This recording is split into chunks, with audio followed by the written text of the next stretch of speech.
Nima bu elektr Qarang.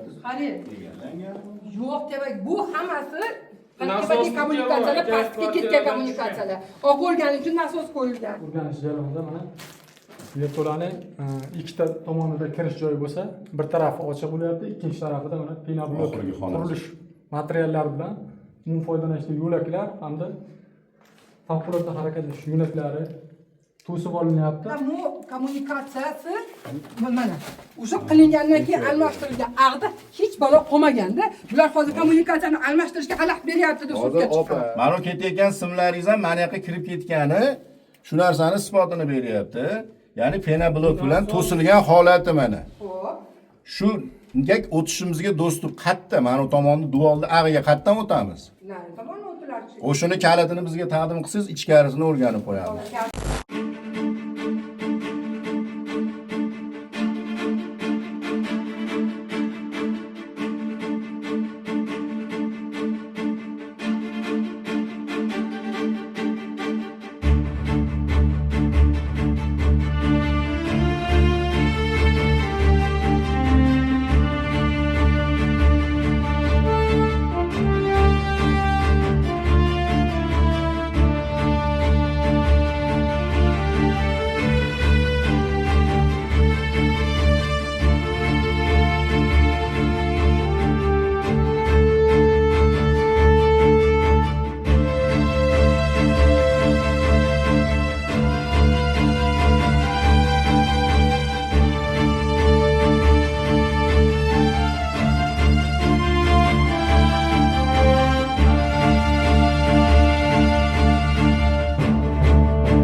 Mana etib ko'rish kerak mana. Bu nima bak g'ishli dommi? Ishlar ochilib turibdi-ku. Buzgan demayman. Bu eshik batta bor demayman. Mashdan tushilgan ekanda. Bunday qilib, mana orani yopilgan bo'lsa, mazkur ko'p kvartira uyning yerto'la qismi hududiy inspeksiya xodimlari tomonidan vizual tartibda o'rganib chiqildi.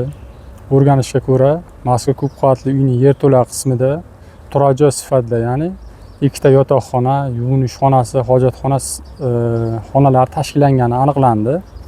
Holat bo'yicha ushbu yerto'la qismining tepa qismidagi xonadon mulkdoriga nisbatan 15 kunlik muddatda yerto'la qismini asl holatiga qaytarish, ya'ni buzib tashlash bo'yicha majburiy ko'rsatma berildi.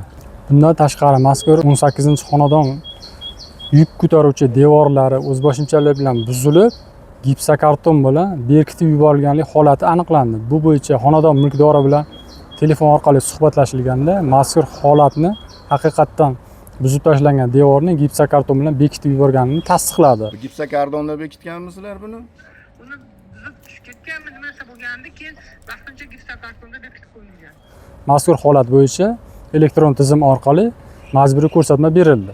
Berilgan majburiy ko'rsatma talablari ixtiyoriy ravishda bartaraf etilmasa, tegishli tartibda ma'muriy jarima qo'llanilib, tegishli sud organiga da'vo ariza kiritiladi.